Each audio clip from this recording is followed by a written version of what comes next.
প্রিয় শিক্ষার্থী বন্ধুরা, welcome to maths and science universe. ভালো আছেন নিশ্চয়ই বন্ধুরা। আলোচনা করছিলাম তোমাদের গণিত বইয়ের তৃতীয় শিখন অভিজ্ঞতা ঘনবস্তুতে দ্বিপদী ও ত্রিপদী রাশি খুঁজি। আশা করি প্রত্যেকেই তোমরা আমার সাথে থাকবে। তাহলে চলো বন্ধুরা, শুরু করা যাক। লসাগু নির্ণয় করব, যে কমন তিনটে যে কমন উৎপাদকগুলো সেগুলো নেব। 2 2 2 2 2 2 নিলাম। এই যে এটা, ঠিক আছে। দুইটি রাশিতে কমন কি কি আছে? এখানে 2 আছে, এখানে 2 আছে দুটি রাশিতে। এই দুইটা নিলাম একবার, এখানে 3, এখানে 3, এই 3 নিলাম একবার। এবং এই দুইটা আরেকটা উৎপাদক থেকে যাচ্ছে, সেটাও নিতে হবে। বুঝতে পেরেছো?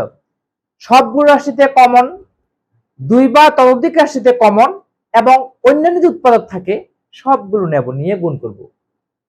হ্যাঁ, দুইটি সবগুলো রাশিতে যে মৌলিক উৎপাদক আছে সেগুলোর গুণফল, দুইটি রাশিতে অথবা ততোধিক রাশিতে, মানে সবগুলো থাকবে না, কমপক্ষে একটিতে কম থাকলে হবে, দুটিতে কম থাকলে হবে।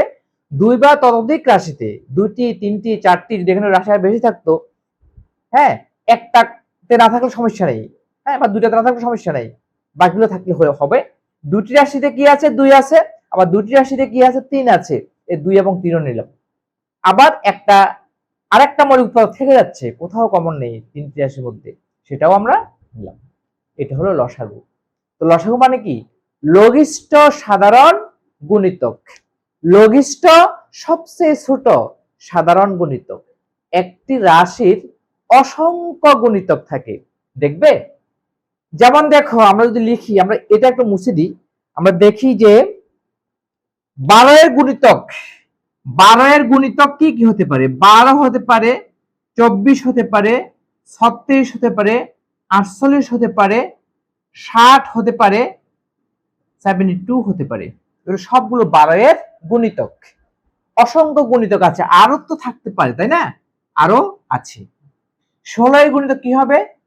তোমার 16 হবে, 32 হবে, 48 হবে, 64 হবে, 80 হবে, 96 ইত্যাদি হবে। এবং 24 এর গুণিতক কি কি হবে? 24 হবে, 48 হবে, 72 হবে, 96 হবে, ইত্যাদি হবে, তাই না?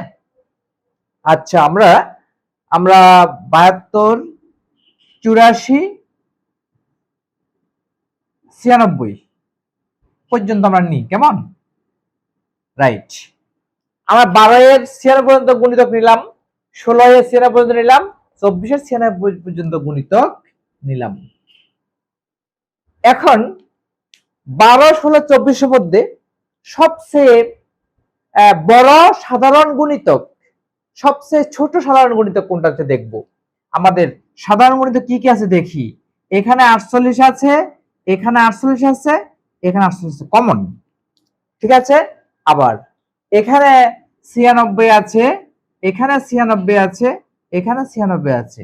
আরো কমন গুণিতক পাওয়া যাবে, আমি লিখি আরো পাওয়া যাবে, আরো পাওয়া যাবে। হ্যাঁ, অসংখ্য সাধারণ গুণিতক পাওয়া যাবে। প্রত্যেকটা রাশির, প্রত্যেকটা সংখ্যার অসংখ্য গুণিতক আছে, প্রত্যেক সংখ্যা অসংখ্য সাধারণ গুণিতক আছে। আমরা 2টা করে সাধারণ গুণিতক লিখলাম, যে লিখলেই হবে, কারণ আমি তো সাধারণ গুণিতকের মধ্যে সবচেয়ে ছোট যেটা সেটা নেব। সবচেয়ে ছোট কোনটা? এই যে 48, 48, 48, 48 সবচেয়ে ছোট, এবং 96 এর 48 ছোট। সুতরাং লসাগু হবে, লসাগু আমি লিখব, লসাগু হবে আমার কত? লসাগু হবে আমার 48। আমরা এখানে করে দেখিয়েছিলাম যে 12, 16, 24 এর লসাগু 48, গুণিতক পদ্ধতি তো লসাগু হলো 48। তার মানে লসাগু হলো কমন যে উৎপাদকগুলো আছে সেগুলো নেব, 2 বা ততোধিক রাশিতে যে কমন আছে সেগুলো নেব, এবং যেটা কমন নেই সেটাও নেব। এবার আমরা x3, x2y, xy² এর লসাগু কত হবে দেখি। লসাগু কত হবে? আমাদের কমন যেগুলো আছে সেগুলো নিতেই হবে, তাই না? x ইনটু x আমরা নিলাম, এখানে আছে, এখানে আছে, এখানে আছে, নিয়ে ফেললাম, কেমন? এটা আমরা নিয়ে ফেললাম, এটা আমরা নিয়ে ফেলেছি, x ইনটু x। এবার দেখো, 3টা রাশি তো, আমরা এবার দেখবো 2টি রাশিতে কমন কিছু আছে কিনা। 2টি রাশিতে কমন আছে, এই যে y আছে, এখানে কি আছে? y আছে, সেই ওয়াইটাও আমরা এখানে নেব ইনটু ওয়াই, রাইট? ওকে, এরপর দেখছি যে আরো দুটি রাশি রয়ে গেছে এক্স আর ওয়াই, সেই দুটি রাশিও নিতে হবে। কেমন? তাহলে into x into x into x into y, তাহলে লসাগু হচ্ছে x cube y square equal to x cube y square হলো x cube x square y square x square y স্কয়ারের লসাগু x cube y square, x cube y square. বুঝতে পেরেছো? কি করলাম? তিনটি রাশিতে যে সাধারণ মৌলিক গুণনীয়ক আছে সেগুলো গুণ করলাম x into x, x into x, x into x, x into x, x x x x x x. দুটি করে সাধারণ দুটি করে মৌলিক গুণনীয়ক আছে সাধারণ হিসাবে, সে দুটা গুণ করলাম।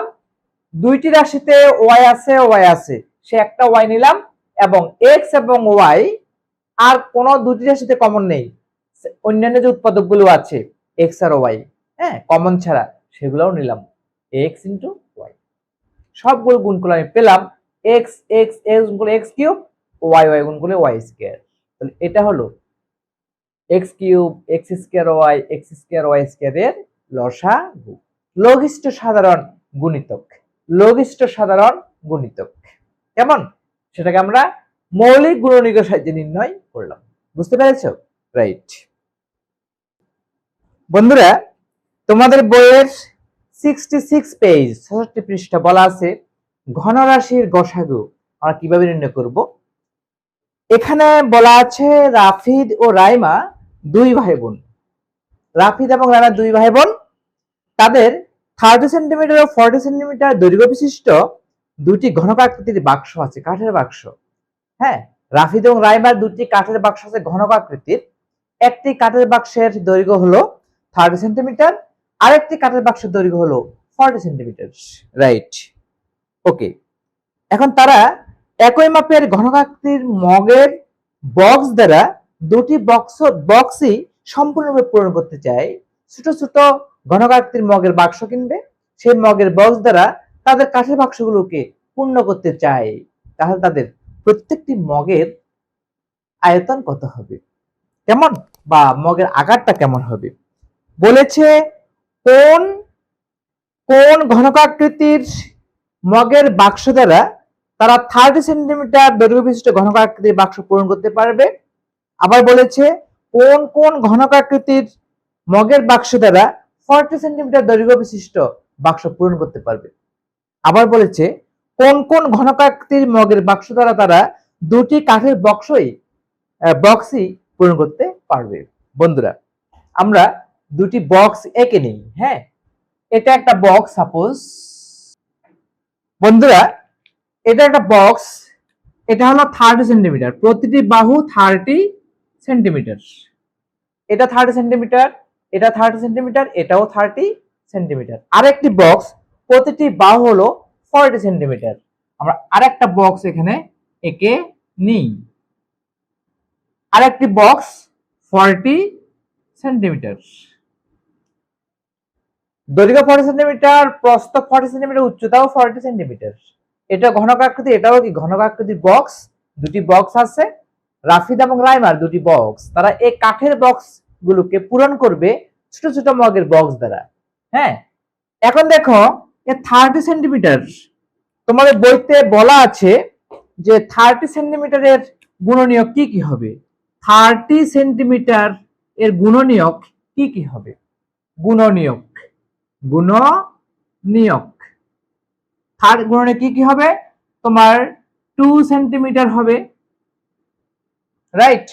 1 সেন্টিমিটার হবে, আগে 1টা লিখি।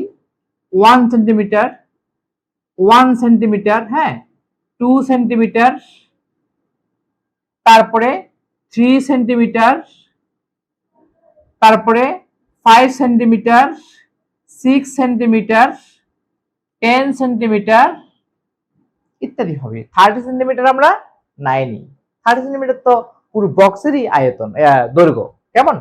এই 30 সেন্টিমিটারের তোমার সাধারণ গুণনীয়ক হবে 1 centimetre, 2 centimetre, 3 centimetre, 5 centimetre, 6 centimetre, 10 centimetre. প্রত্যেকটি রাশি দ্বারা 30 সেন্টিমিটারকে নিঃশেষে ভাগ করা যায়। আবার 40 সেন্টিমিটারের গুণনীয়ক কি কি হবে? 1 centimetre, right, 1 centimetre, 2 centimetre, 4 centimetre, 5 centimetre, 8 centimetre, 10 centimetre, 20 centimetre ইত্যাদি। এই এই তোমার সংখ্যাগুলো দ্বারা 40 সেন্টিমিটার ডিভাইড করা যাচ্ছে। 1 centimetre, 2 centimetre, 4 centimetre, 5 centimetre, 8 centimetre, 10 centimetre, 20 centimetre. বন্ধুরা, আমরা 30 সেন্টিমিটার বক্সকে 1 centimetre, 2 centimetre, 3 centimetre, 5 centimetre, 6 centimetre, 10 centimetre আকৃতির, ঘনকাকৃতির মগের বক্স দ্বারা এটাকে পূর্ণ করতে পারবো। অবশ্যই প্রতিটি মগের বক্সের দৈর্ঘ্য হতে হবে, ঘনকাকৃতি মগের বক্স তো, ঘনকাকৃতি মগের বক্সের দৈর্ঘ্য হতে হবে 1 সেন্টিমিটার অথবা 2 সেন্টিমিটার অথবা 3 সেন্টিমিটার অথবা 5 সেন্টিমিটার অথবা 6 সেন্টিমিটার অথবা 10 সেন্টিমিটার। যে কোনো আকৃতির মগের বক্স দ্বারা এই বক্সটাকে পরিপূর্ণ করা যাবে। বুঝতে পেরেছো? একইভাবে এই 40 সেন্টিমিটার যে আমার, এটাও 40 সেন্টিমিটার, দৈর্ঘ্য 40 সেন্টিমিটার, প্রস্থ 40 সেন্টিমিটার, উচ্চতাও 40 সেন্টিমিটার। এটা দৈর্ঘ্য, প্রস্থ, উচ্চতা 30 সেন্টিমিটার, রাইট। আমি 40 সেন্টিমিটার বক্সকে যে ঘনকাকৃতির মগের বক্স দ্বারা পূর্ণ করতে পারবো, সেই ঘনকাকৃতির মগের বক্সগুলোর দৈর্ঘ্য হলো 1 centimetre, 2 centimetre, 4 centimetre, 5 centimetre, 8 centimetre, 10 centimetre, 20 centimetre.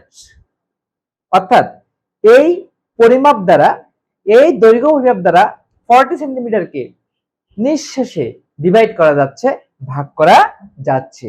প্রত্যেকটি তোমার রাশি হবে 40 সেন্টিমিটারের গুণনীয়ক। এগুলো হবে হলো 30 সেন্টিমিটারের গুণনীয়ক, রাইট। অর্থাৎ 40 সেন্টিমিটার যে সকল গুণনীয়ক পাওয়া যাবে, সে গুণনীয়ক আকৃতির, সে গুণনীয়কের আকৃতির, ঘনকাকৃতির মগ দ্বারা সেই বাক্সটিকে পরিপূর্ণ করে রাখা যাবে। একটি অংশ খালি থাকবে না, একদম পরিপূর্ণভাবে রাখা যাবে। আমি যদি 1 সেন্টিমিটার আকৃতির মগ দ্বারা এই বক্সটাকে পূর্ণ করি, আমার 40টি ঘনকাকৃতির মগ লাগবে, যেগুলোর বাহুর দৈর্ঘ্য 1 সেন্টিমিটার। 20 সেন্টিমিটার ঘনকাকৃতির দৈর্ঘ্য বিশিষ্ট ঘনকাকৃতির মগ দ্বারা যদি এই বাক্সটিকে পূর্ণ করি, আমার মগের বক্স লাগবে 20টি, কারণ 40কে 2 দ্বারা করে 20টি মগের বাক্স হলে চলবে। এবং আমি যদি 40 সেন্টিমিটারকে 50 সেন্টিমিটার দৈর্ঘ্য বিশিষ্ট বাহু দ্বারা পূর্ণ করি, তাহলে আমার 8টি মগের বক্স লাগবে। এবং আমি 8 সেন্টিমিটার দৈর্ঘ্য বিশিষ্ট তোমার মগের বক্স দ্বারা যদি এটাকে পূর্ণ করি, আমার মগের বক্স লাগবে 5টি হলে আমার হবে 5 × 40, কেমন?